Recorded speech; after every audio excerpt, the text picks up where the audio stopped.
Thank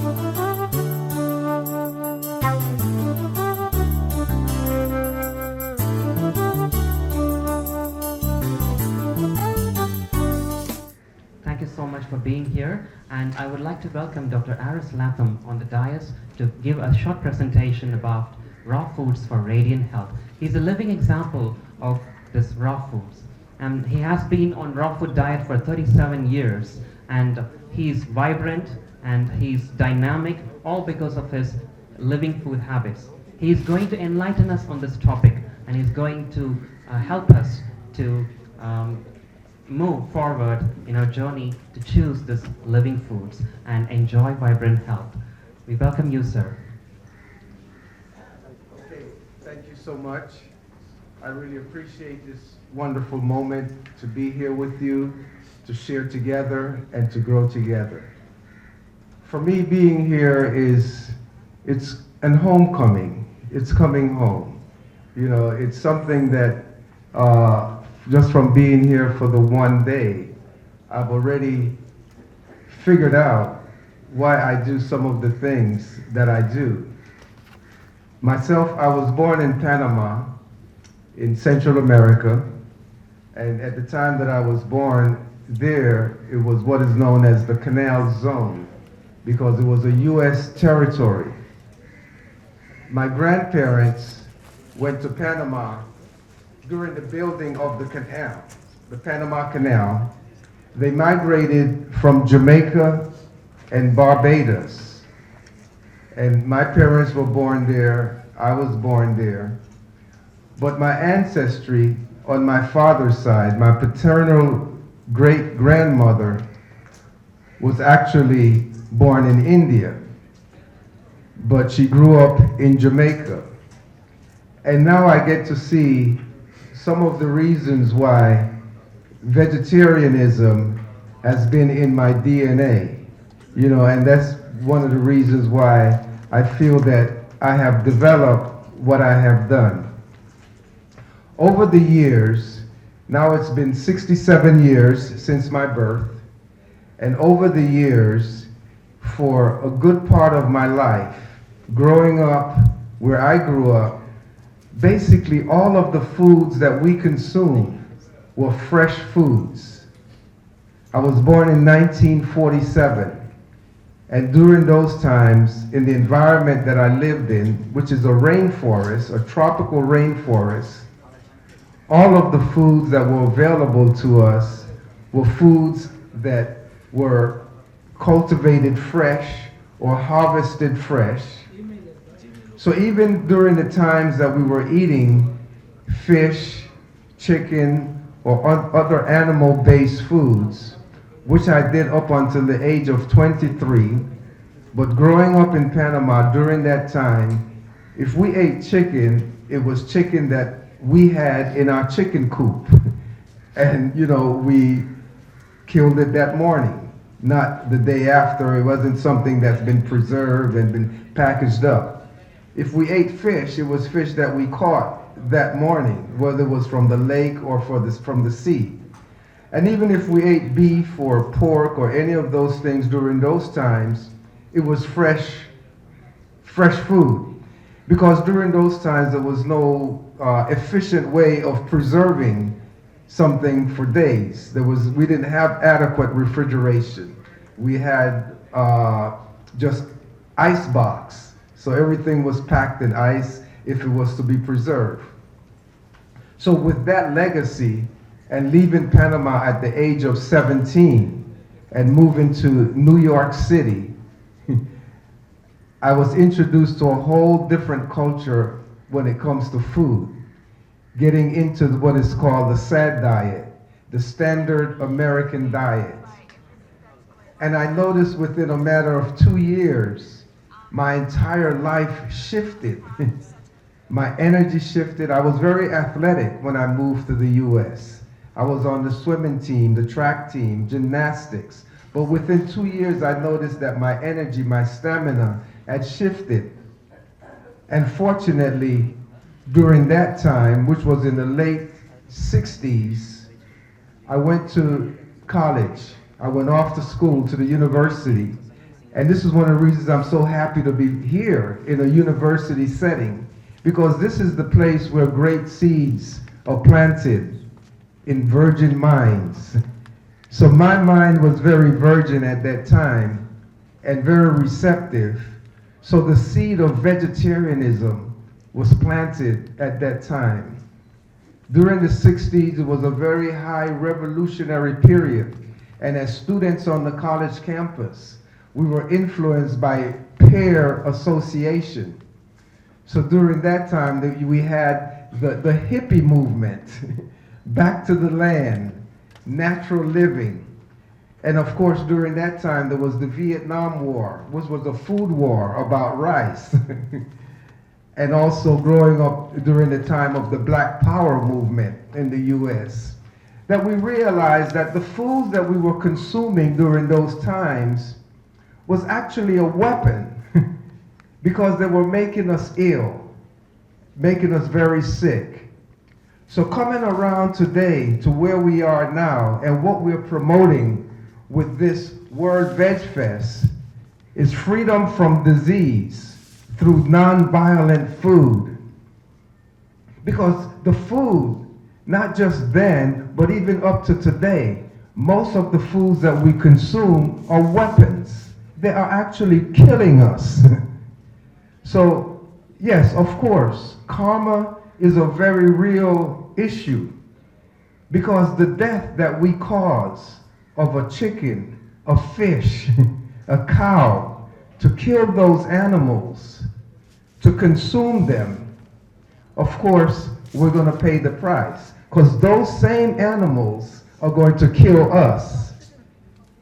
Eating a chicken and being sick, being ill for so many years, whether it's high blood pressure, a stroke, diabetes, you name it, we're being punished. We're paying a high price. But of course, our death is not as swift and violent as the death of these animals. It's slow and it's very painful. It is cancer. It is diabetes, high blood pressure, all forms of the disease. It's a slow death, a very, very, very exact retribution for the death that we have caused. But many of us in today's society, we stop when it comes to eating non-violent food. We limit it to the violence that is perpetuated on our animals. But do you know, to actually take a vegetable and cook it is an act of violence? To boil your carrot, you are killing it. Because once you have cooked the carrot, you cannot plant it in a soil and it's going to grow again. You have destroyed the life of that food. So what I share with people is how to preserve the life in your food, because actually it is not the food in your life, it is the life in your food that actually nourishes. So to cook food is an act of violence. You're killing the food. And to eat dead food to promote life, we need to be a little smarter today. We've really grown beyond a lot of our tradition worldwide based on the information that is available to us today. The growing period of a plant that we use to consume as food is actually the cooking process. From the time a banana tree blossoms, we see the banana blossom shoots out on the tree, till whatever period of time it takes, 6 months, a year, for that banana to reach to maturity, ripe, yellow, fit to eat, ready to harvest. It is perfectly cooked. It is well done. So is the tomato, the cucumber, the eggplant. All of our foods, plant foods that are designed for human consumption, we do not have to do what we call today cooking, because all of our foods come cooked by the sun. The sun is the only chef, cooks for all of us, everyone on the planet. And our food is ready to eat when it's fit for harvest. So to take a plantain, a green plantain, and boil it, what you're trying to do is force ripe it. You're trying to accelerate the ripening process. Of course, a green plantain is a starch, is a complex carbohydrate. So for our body to utilize it and get the value out of it, it has to be converted into a sugar, into a simple carbohydrate. And that is the process that takes place from the green to the ripening stage. That's the conversion of turning a plantain or any other food that is fit for consumption into the element that it can be utilized in the body, turning a plantain into sugar. So boiling that plantain, boiling that green banana, all we have done is made it soft and tender that we can consume it. But we did not turn it into sugar. It is still a starch. It is still a complex carbohydrate. And this goes for every single starchy food that we consume. They all have to be converted into sugar. And when you cook them, you destroy what is known as a starch splitting enzyme that turns starch into sugar. So when we eat rice, bread, potatoes, starches, complex carbohydrates that were not converted into sugar, the human body now has to act as a refinery to refine this starch and produce sugar out of it. And that is a very complex job. That is a very big job. So we generally would go to sleep after that big meal because the body is now being challenged to do an act that it really was not adequately designed to do, to produce sugar from starch. Of course we can do it, and how our ancestors, many of our ancestors did it because they were actually working, not sitting the way we are living a sedentary lifestyle today. So if you're very active, if you're running, if you're sweating, you're turning up your engine to cook starch or to process it in a way that you turn it into sugar. So to eat complex carbohydrates and live a sedentary life, it doesn't get converted into sugar and we end up storing it.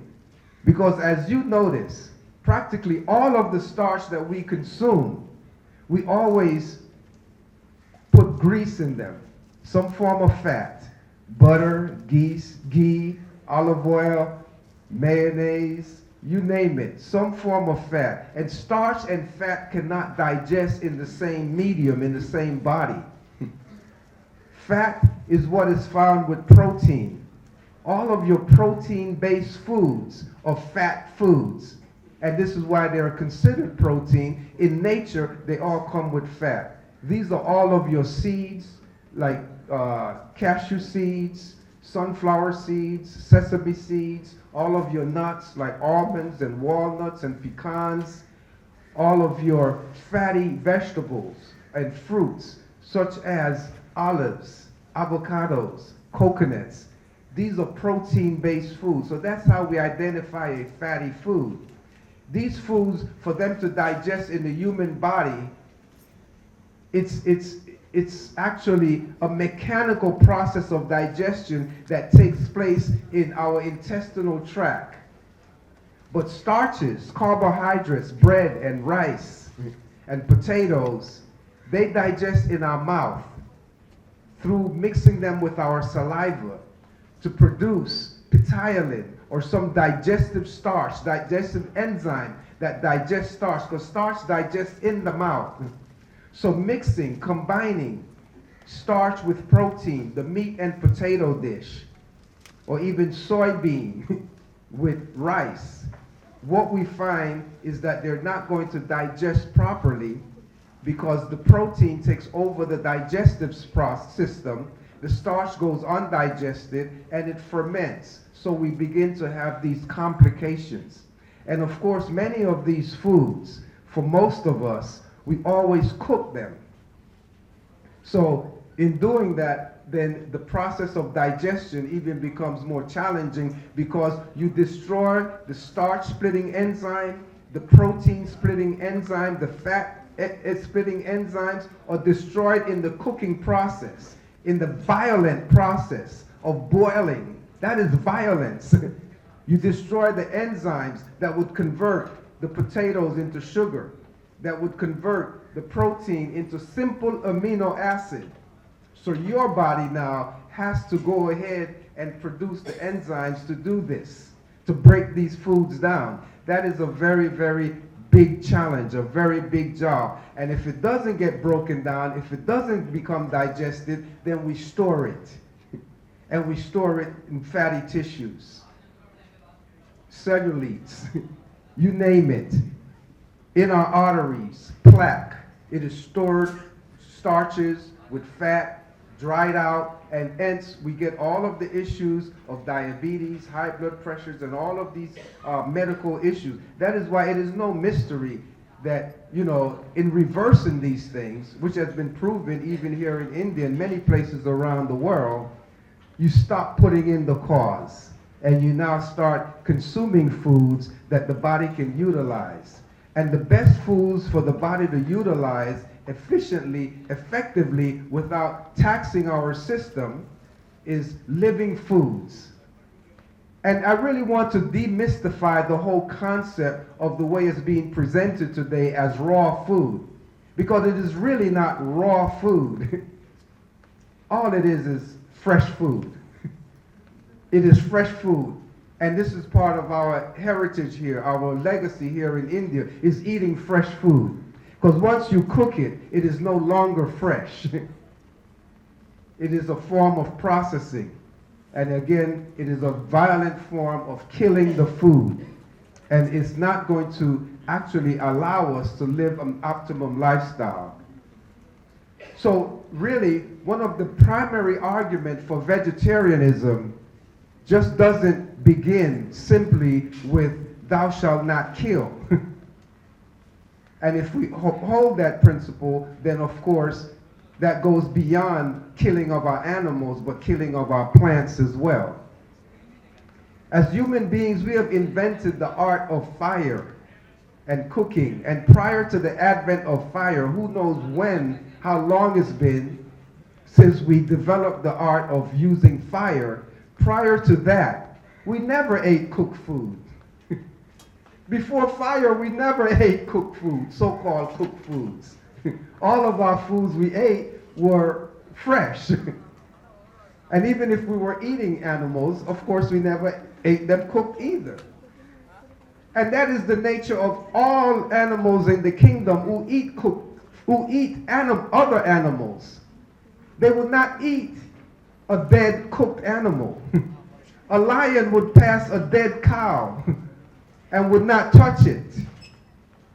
Because once the animal dies, it dies from toxemia, auto-intoxication. When the blood stops circulating and it's not throwing off the toxins, this is what kills it. So for you to go ahead and eat a dead flesh and then go into cooking it, it is not scientific. This is why in certain cultures they drain the blood out and call it kosher or halal, because the toxins is in the blood, in the liver. that is the filter of the waste. So to actually cook these animals, boil them, roast them, jerk them, barbecue them, because we have the art of fire, and we think we have dominion over all the animals on the planet. We cook them so that we can now call them food and to eat them as if it was intended for us to eat. Some of them we call pets, others we call food. And what is the difference? Because I see people even eat rats. and have rats as pets, even right here in India. I see people in other parts in the East cook dogs and eat them. Same like how some cook cows and chickens. So how do you distinguish which one is a pet and which one is my friend and which one is my food?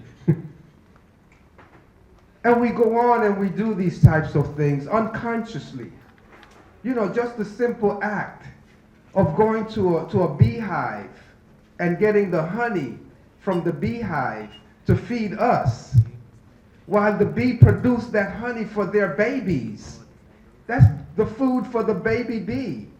And we go rob the baby bee of its food so we can use the honey to sweeten what? What do we need to sweeten? We already have sugar cane, liquid sugar. We already have dates. We already have raisins. We have quite a few plant foods that we can use to sweeten. But to go rob the vomit or the regurgitation of the food that a bee produced so that it can make it edible for their babies, we're going to go rob that while we have plant foods that can do that. Of course you can get away with it because bacteria cannot live in honey. So it's not that it's an unsafe food, but ethically, is it ethical? That means that it will be ethical for a bee to come on your mother's breast and suck your milk out of your mother's breast. So why are we doing that? And this is something that I know we understand clearly here in India, because a lot of animals, they are very sacred to us. And of course, some of their byproducts can be very sacred as well. But we have to really look at, is it truly necessary for us while we have plants that produce these things for us? Dates are 100% sugar. Cane, sugar cane juice. But the foods that were intended for us to eat, to consume naturally, are perfectly balanced.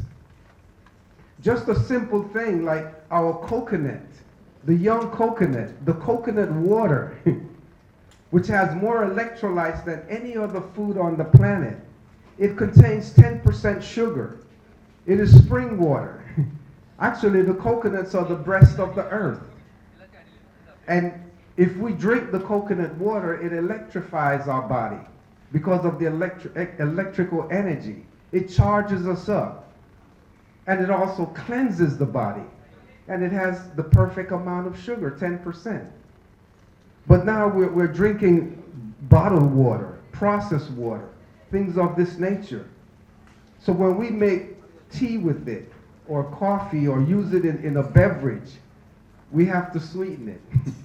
But if we use coconut water, then we're fine. We don't have to sweeten it. So some of these subtle things that we just take for granted, it's really an insult to nature and to our life that was designed to function optimally on foods that are non-violent, that are ethical.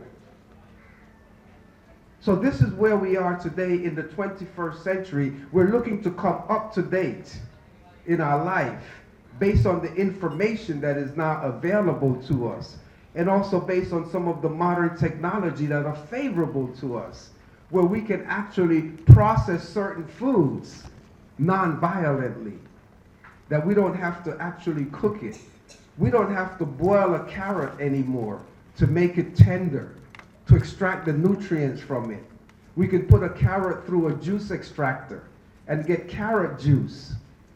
And we get all of the vitamins, all of the minerals from our carrot juice without even having to put our body to work to take a dead cooked carrot to now turn it into sugar. Because that's what it is. Carrot is a starch, needs to be converted into sugar. You drink carrot juice, it is sweet. So give thanks for modern technology that has now really made the whole cooking process obsolete. So cooking is an outdated technology based on human advancement. You don't have to cook food today. You have the juicer, the blender, the food processor. And we also have a dehydrator. So I can take some eggplants and slice them up and make a nice curry sauce and batter it in the curry and put it in the dehydrator. And I dehydrate it and it becomes texturally jerk. So it's like jerk, barbecue, chicken. You get those textures. And we could do these things with lots of foods. I can take a cauliflower and take a bud from the cauliflower and batter it in a cashew cheese. Non-dairy, non-violent cashew cheese. And put it in a dehydrator and dehydrate it. And it's like a tempura, a samosa. When it comes out, it looks like it's been fried. So let's get up to date. It's the 21st century. Hey. We don't have to grab animals and violently execute them to call them foods. And if we want to eat gourmet style, exciting, fresh foods, raw foods, we can do other processes to it. Later on today, we're having an inauguration of a vegan restaurant here in Chennai. And I'm going to do a demo there. I am going to make a curry plantain dish. Curried plantain, ripe plantain, seasoned with curry and lemon juice and olive oil and some spring onions and some fresh coriander and marinated with some tomatoes in there. You don't have to fry plantain. You don't have to boil ripe plantain. It's already cooked. You're uncooking it.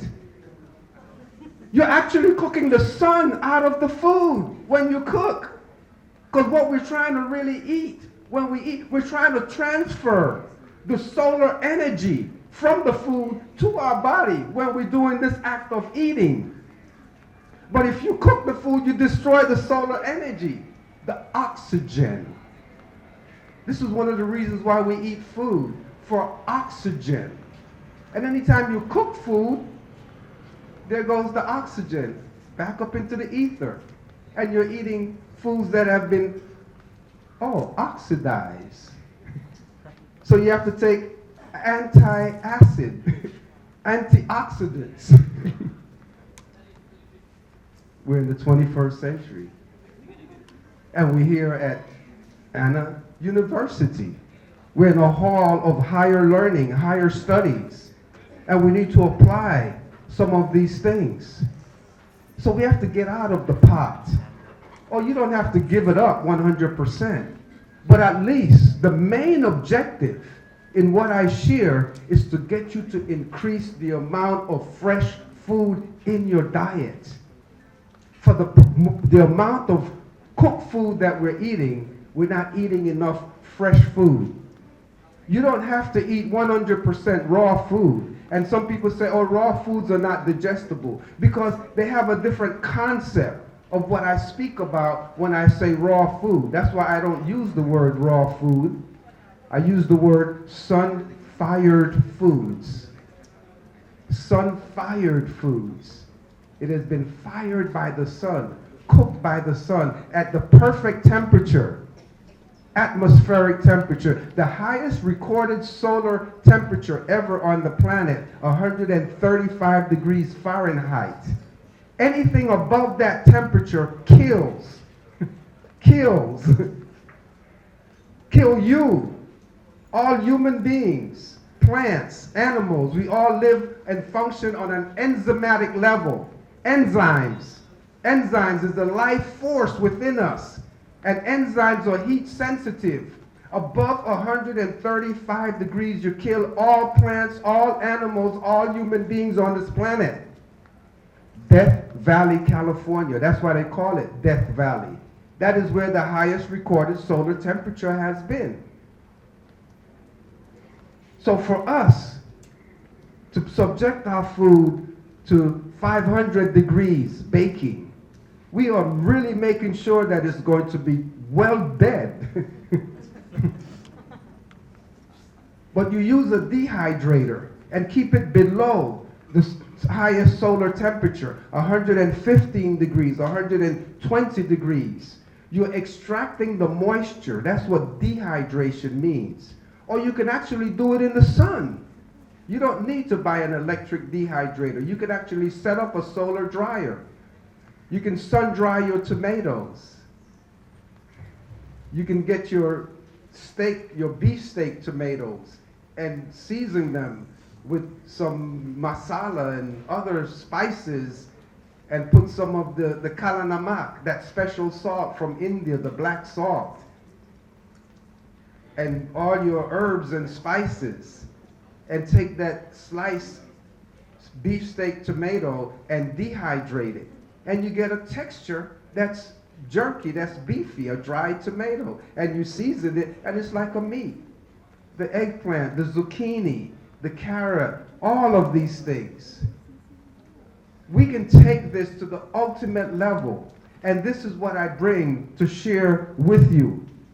For having doing it now for 38 years, not eating any cooked foods. So-called cooked foods, but I do eat cooked foods cooked by the sun, sun-fired foods. I just don't uncook it. I don't cook the sun out of the food, so that energy can be efficiently transferred into my body. Because any other food is going to generate a lot of toxic waste in your body. Toxemia. Toxemia. Most diseases are traced to that. Toxic residue from the food that we eat is in our body, and it poisons us. It pollutes the body. And when you have a lot of toxins in your body has to work a lot to keep processing that toxin. Like every night that you go to sleep. When you go to sleep at night, you're going on a fast. For 8 hours, you're fasting every day, every night of your life. It is built in, it's automatically, it's a safety valve that our Mother Nature put into us. That we have to sleep. It's involuntary. We have to go and repair our body at night. We have to plug in to the universal pranic energy. So we're doing that when we're sleeping. And what is taking place is the reparation period. The body is being repaired. The cells that we can no longer utilize are being broken down. And new cells are being built in our body during that 8-hour period. So you need that sleep. And then when you wake up from sleeping for the next 8 hours, the second phase of your day is the elimination period, where you give off the waste that was generated from the repair work that took place while you were sleeping. And that's 8 hours. Of course, the English, trying to be exact, they call it the break fast period. Break fast. You call it breakfast, so you don't even realize what you're doing. You have a strange English accent, and you say breakfast, and you think it means, you know, let's eat fast. But it's the break fast period. It's the breaking of the fast. And it's just not one meal. It's 8 hours. And it's a period of elimination, giving off waste out of the body. Our skin is the largest organ of elimination. So that means we need to get out in the morning and go sweat. 5 o'clock in the morning, go in the farm, go in the field, and pick some sugar cane. Go climb a coconut tree. Go do yoga for a cause. Climb that coconut tree. Climb that mango tree. Sweat. Break a sweat. Eliminate. Drink. Drink coconuts in the morning. Coconut water. Take an internal shower. We're so external. We go take an external shower because we're looking at this, but we're not looking inside, and the internal shower is more important because what you see here was made on the inside. So if you take that internal shower every morning, coconut water is the best for an internal shower. First thing in the morning, that young coconut water full of electrolytes is the highest grown food on the planet. And it has more moisture than anything else, 100% moisture. And they say it's got more electrolytes than anything else, which means it is more electrical. So these foods, the fruits, the foods that are grown high, the high grown foods in nature that are high in moisture, I call them the electrical foods because they clean you out and they charge you up. And this is what we need in the morning, in the breakfast period. Liquids. We want to flush our system out. You want to go in there and hose out your intestine, your colon, from here, not through here, colonic irrigation, but from here. Coconut water, orange juice, watermelon juice, pineapple juice. Hose it out. Wash out that internal shower. Some people wake up to an internal shower of dirty water, coffee, muddy waters, coffee. Do you go turn on your shower in the morning and you get a brown muddy water to externally bathe yourself? So why are you doing that internally? Thank you. Thank you. Coconut water, the water of life. The water of life, the coconut tree. It's a distiller. It's a filter. And they grow by the seaside. It pumps water out of the sea, the most mineral-rich source of energy on the planet, the seawater. Coconut trees pump that water out, and the sun draws it up. So you got that God power in the sun. I mean, as far as, and God energy that affects everybody on the planet, undeniably, it's the sun. And it pulls that coconut, that water up that coconut tree out of Mother Earth, the water of life out of the Mother Earth. And the coconut tree is the male energy. And the water comes up and it gets distilled. And Mother packs it for us in these coconuts. It's like mother's breast. You puncture the coconut and the milk, the water just spouts out like the milk comes out of our mother's breast. Okay, but can you imagine a male energy, a coconut tree with 300 breasts coming out of, supported by Mother Earth and being processed, cooked by the sun. And this is the fruit, the coconuts, our liquid, living water. That is dead, that is stagnant. That bottled water is stagnant water. We want a living water, coconut water, watermelon. Even the English folks told you that melon is water. They call it a watermelon. So then my orange is a water orange. My pineapple is a water pineapple. So when I'm drinking fruit juice or vegetable juice, I'm drinking water. But not blank, sterilized, packaged, processed water. I'm drinking living water, fresh water, with electrolytes, with vitamins, with minerals. It's hydrating me, and it's nourishing me, and it's cleansing me, and it's energizing me because I don't have to work. My body doesn't have to work to make sugar from rice milk as it can just drink coconut water, coconut milk. And you can make almond milk. Soak your almonds, blend it in coconut water and drink it. Plant milk, cashew milk, sesame seed milk, some seed milks. You don't have to drink milk from another animal. Human beings are very strange creatures. How are you going to go drink from another animal their milk that was designed to raise a calf? Cow's milk is designed to build the body of a calf. And you know, cows, no disrespect. I know the cow is very sacred here. And I love the cow. And the milk is very sacred. But we can use plant milks as well. Plant milks. Just the right amount of fat, protein, everything in the proper proportion designed for us. And on and on. I mean, there's so much I can share with you. I have probably 1,000 hours of science that I can stand here for 1,000 hours and unlimited information I can share with you and for us to see how we've been violently destroying our life through eating. Through eating. So come on back home. Come back home to self.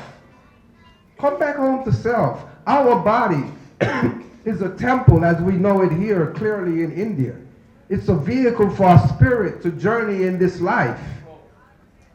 And for us to take this body and treat it the way we treat it, we better call the animal rights group to check the human body, which is an animal, and see how we ourselves are not doing it right to this animal that we sleep in, that we live in. We live in this animal.